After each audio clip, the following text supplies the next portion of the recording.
Então, além dessas coisas, a gente precisa entender que, como eu já falei, Apocalipse é um livro cheio de simbolismos, né? E alguns desses símbolos a gente já consegue desvendar, a gente já consegue entender o significado.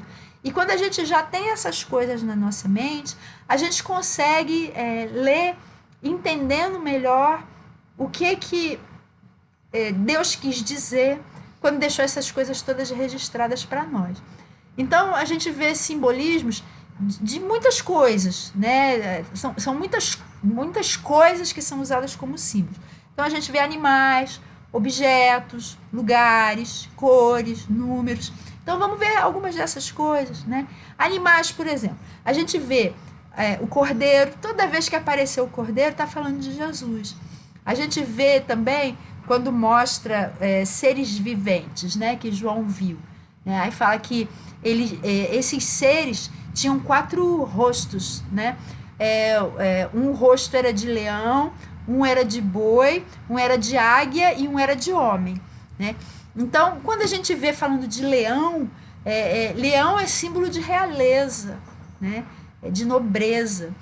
Quando a gente vê boi ou touro, é símbolo de força.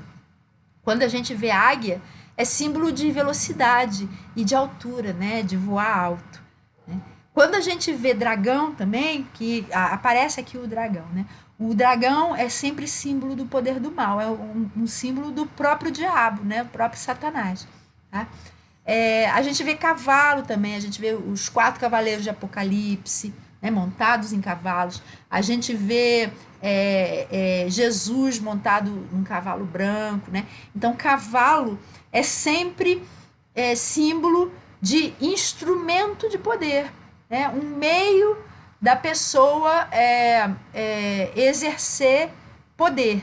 Né? Inclusive, tem salmos que falam, né, de não confiar em carros e cavalos, mas confiar em Deus, né, no poder de Deus, em vez de confiar no poder dos cavalos. Né? Os gafanhotos também, que aparecem em Apocalipse, também falam que montavam, eram como se fossem cavalos. Né? Em objetos, existem outros animais também, tem a besta que vem do mar e tal, mas aí não é exatamente um animal, é um bicho meio estranho, que inclusive Daniel viu na profecia dele. Depois dá uma lida lá em Daniel para você entender. Né? Vamos olhar aqui objetos que aparecem como símbolo. Né? A gente vê candelabro. Alguns desses símbolos estão explicados no próprio livro de Apocalipse. Né? Então, Jesus mesmo explica. Os candelabros são as igrejas locais. Né? E a gente vê estrelas também. Estrelas que aparecem na mão de Jesus, estrelas que aparecem caindo também. Então, quando aparecem estrelas, as estrelas representam poder local, né, de alguma coisa. No caso das estrelas na mão de Jesus, Jesus falou, as estrelas são os anjos das igrejas. Né? Enquanto as igrejas são os candelabros, as estrelas são os anjos dessas igrejas. Né? Então, são o poder local dessas igrejas. Né? E no caso das estrelas caindo do céu, são poderes locais, né, do mundo que estão caindo. Tá? A gente vê chifre também, chifre sempre representa poder, né, sempre. Então, a gente vê a besta, né, com chifres também, a gente vê o cordeiro também com chifres, né, tem também olho, né, esses seres viventes são cheios de olhos, né, o cordeiro também tem olhos, mostrando conhecimento, né? Porque olho é visão, né? Pelo olho você vê as coisas e você conhece, você sabe das coisas. Então o olho representa isso, conhecimento. Né? A gente vê cabeça também. Então tem a besta que tem 10 cabeças e 7 chifres, ou é o contrário. Não, acho que é isso mesmo. São 7 chifres e 10 cabeças. Né? Então, cabeça significa forma de governo, né? Uma forma de exercer algum poder, né? A gente vê a asa também. A asa sempre representa rapidez, né? Como a asa da águia, né? A gente vê rolo. Rolo é livro, né? E esses livros, esses rolos, pergaminhos que aparecem, né?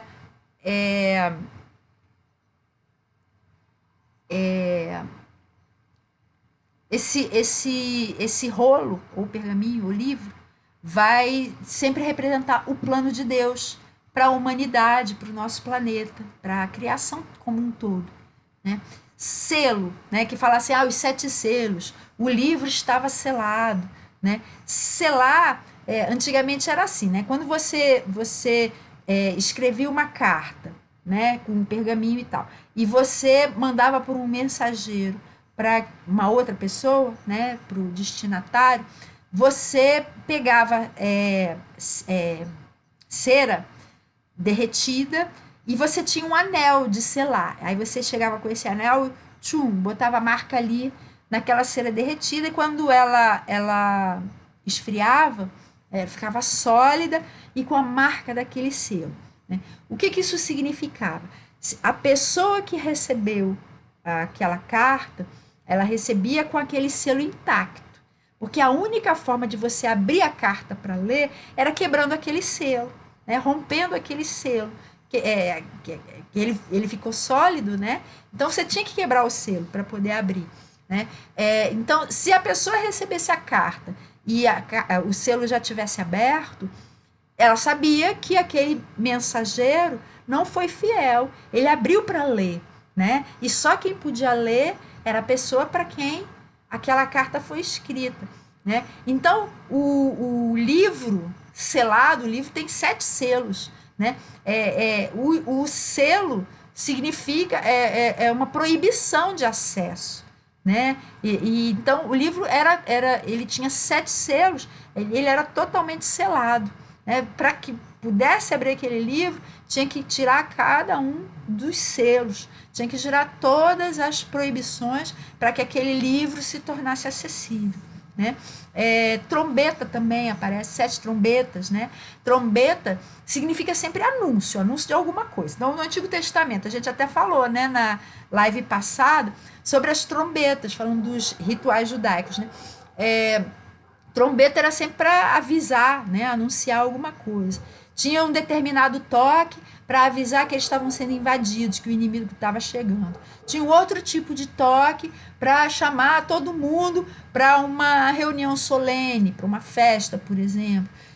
Tinha um outro tipo de toque quando, sabe, começou a festa, aí tinha um toque. É a festa sei lá, festa das trombetas mesmo, é um outro tipo de toque. Tinha vários tipos de toque, né? Longo, curto, repetindo e tal.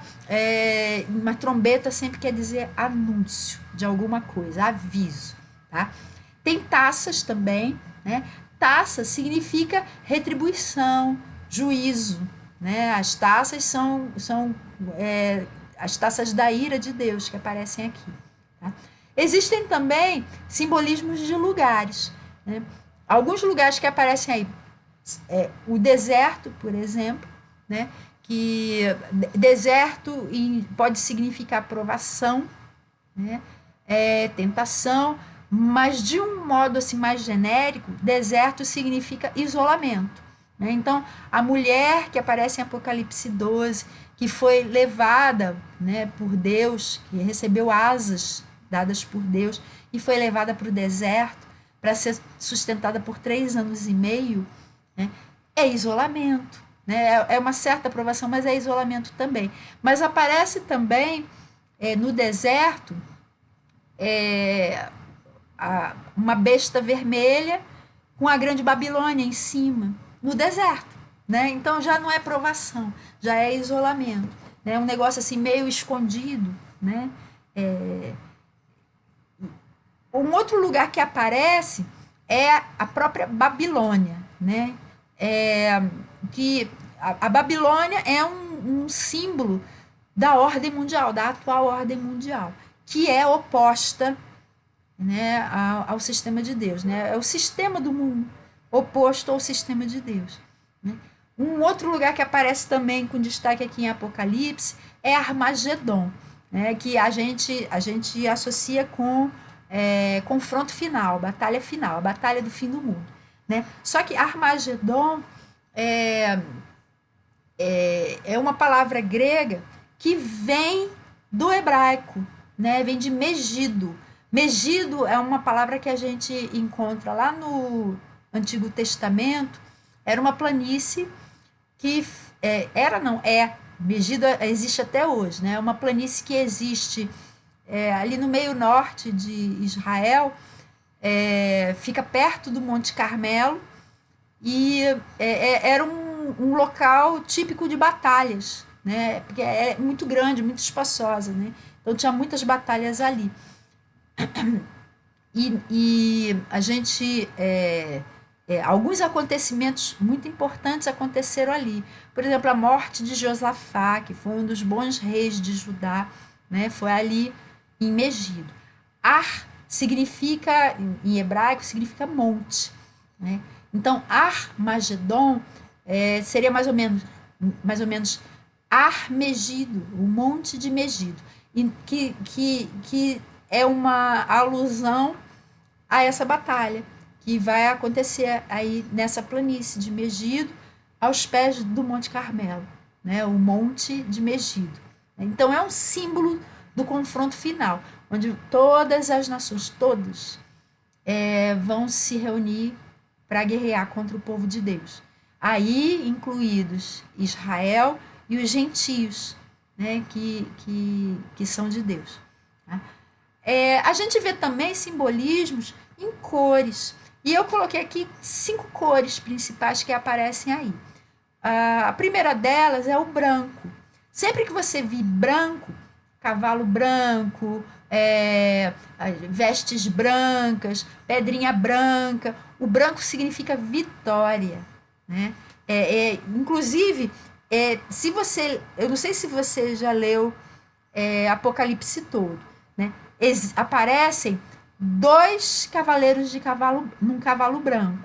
Logo no início de Apocalipse, quando aparecem os 4 cavaleiros do Apocalipse, aparece um cavaleiro num cavalo branco, né? E lá no finalzinho aparece Jesus no cavalo branco. E tem gente que acha que o cavalo que aparece lá, né, o cavaleiro desse cavalo branco que aparece lá, dos 4 cavaleiros do Apocalipse, que seria Jesus, mas não é. Não é Jesus. O cavalo branco é porque representa a vitória. Esse cavaleiro do cavalo branco, que aparece com os outros 3, é o próprio anticristo, né? Que ele vai guerrear para vencer, né? Vencer assim, mundanamente falando, né? Então, branco sempre vai significar em Apocalipse vitória, tá? Uma outra cor que aparece é dourado, né? Cor de ouro.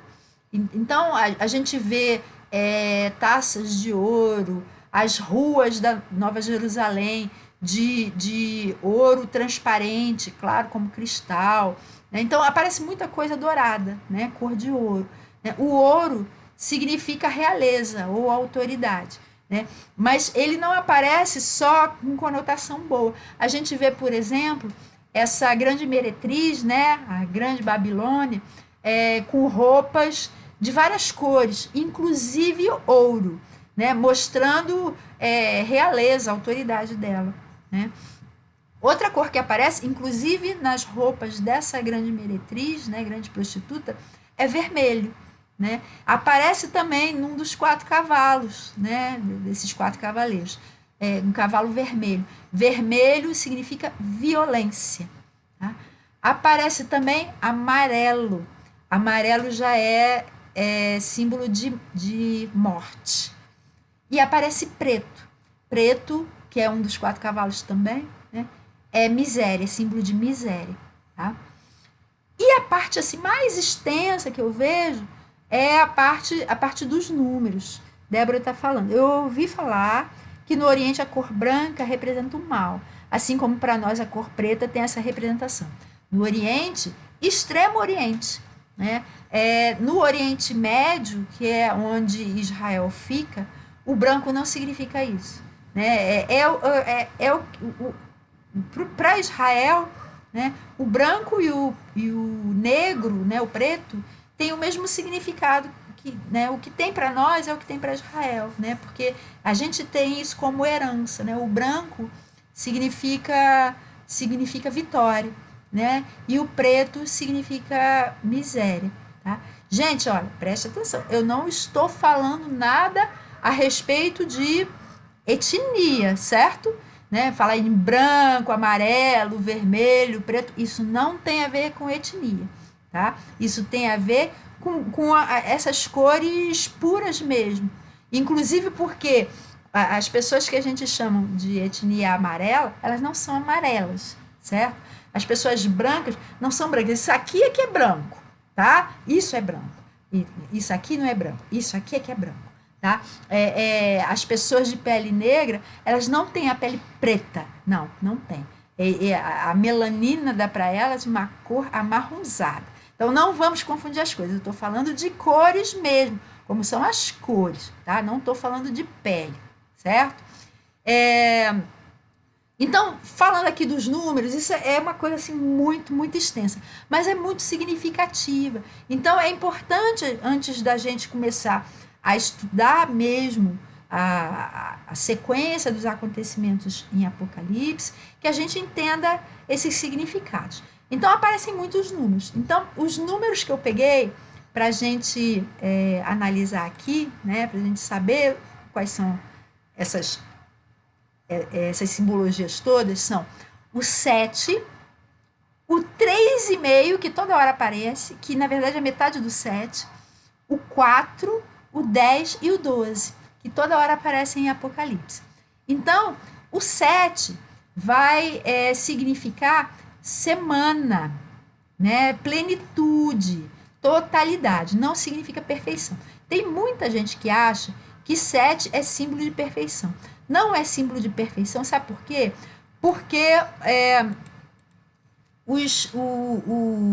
a besta tem 7 chifres, né? Chifre é poder, lembra que eu falei, né? Então, seria se a gente achasse que 7 é perfeição, a gente teria que admitir que o poder da besta é perfeito.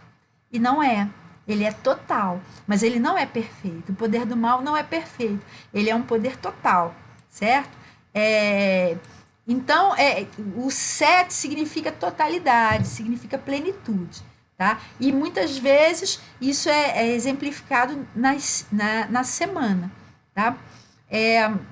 Então, onde é que a gente vê 7?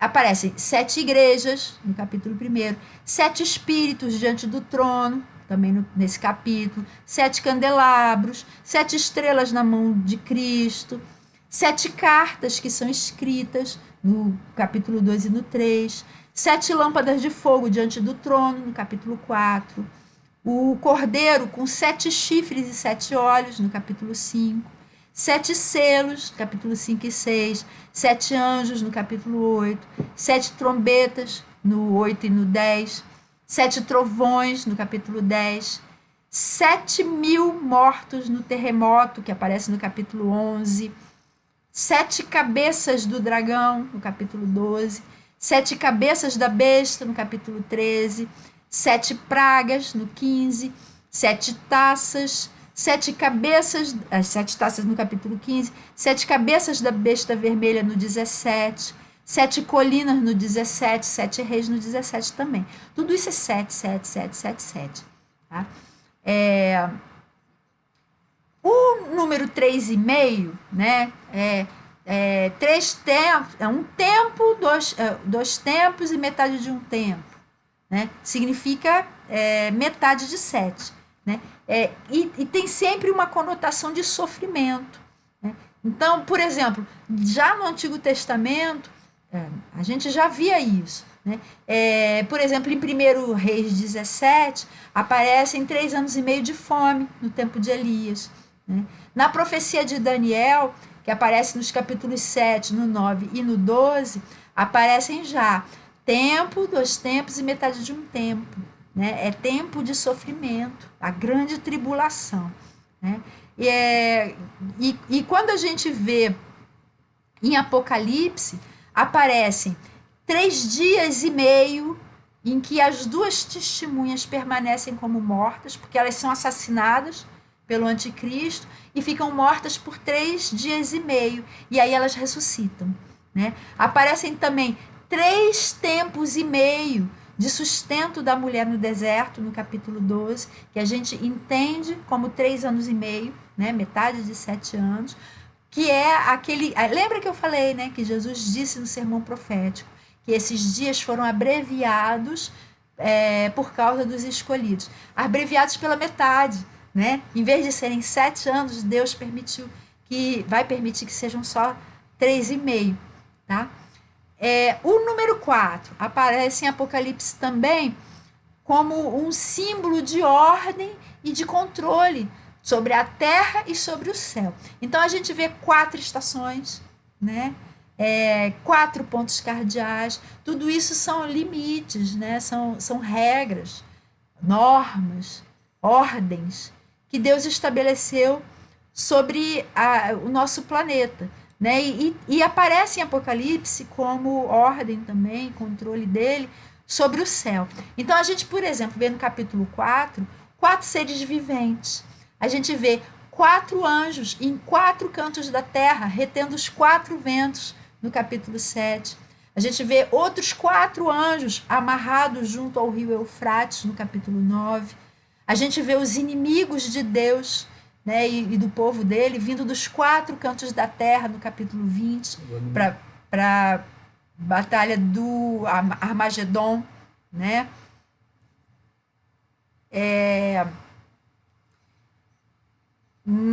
O número 10 já aparece também como um símbolo de totalidade, né? No Antigo Testamento, por exemplo, a gente vê os 10 mandamentos, o tamanho do Santo dos Santos também, que era medido em côvados, né? Eram 10 côvados, ele era quadrado, né? 10 côvados em cada lado, né? E em Apocalipse, a gente vê no capítulo 2, 10 dias de perseguição. No capítulo 12, 10 chifres do dragão. No capítulo 13, 10 chifres da besta.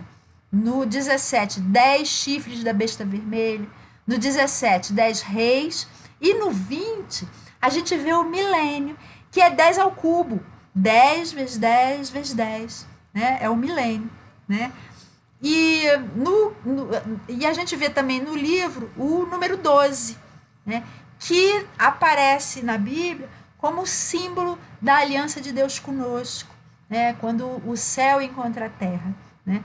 Então, aparece, por exemplo, nas tribos de Israel, que eram 12, nos apóstolos também de Jesus, que eram 12. Então, em Apocalipse, esse número 12 também vai aparecer. Vai aparecer como? No capítulo 4, a gente vê 24 anciãos, né? Os 24 anciãos são 2 vezes 12, né? Sentados em 2 vezes 12 tronos também. A gente vê o número 12 também nos 144 mil selados de Israel, que aparecem no capítulo 7. Porque 144 mil são 12 vezes 12 vezes 1000, né? Mostrando essa aliança de Deus. 12 vezes 12 vezes 1000, né? 1000 é 10 vezes 10 vezes 10, né? A gente vê no capítulo 12 também a coroa que a mulher tem na cabeça, que é símbolo da igreja, né? Tem 12 estrelas, né? Estrela é sinal de governo, lembra que eu falei isso? Né? De autoridade, de governo local, né?